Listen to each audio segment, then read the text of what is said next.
ऐसा भी कभी कभी होता है कि हवा का ओट लेके चिराग जलता है।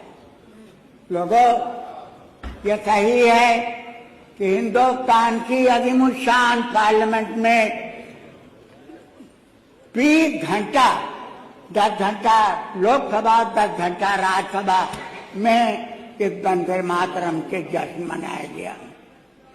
यहाँ भी हम मना रहे हैं, लेकिन मुझे भय लगता है कि जश्न के पीछे कहीं कोई बहुत बड़ा हादसा तो न हो जाए।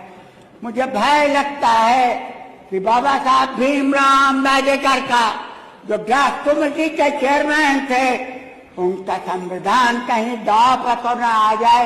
मुझे भय लगता है, मुझे भय लगता है। माननीय अध्यक्ष जी, बाबा साहब भीमराव अम्बेडकर ने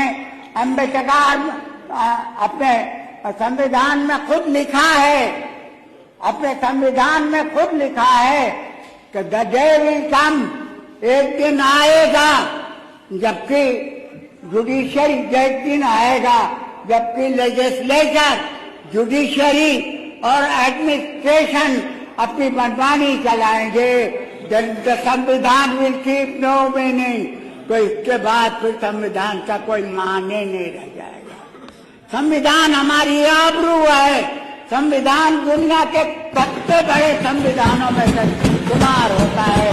भीमराव अम्बेडकर संविधान कमेटी ने दुनिया के सारे मुल्कों का संविधान पढ़ा और तो हिंदुस्तान का संविधान बना।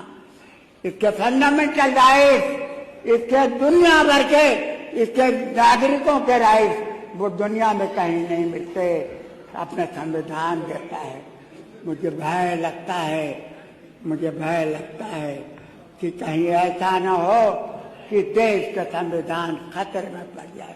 मेरे भाइयों, ये नोट कर लो, ये नोट कर लो अच्छी तरह से कि देश की आबरू मेरी ख्वाहिशों से बड़ी है।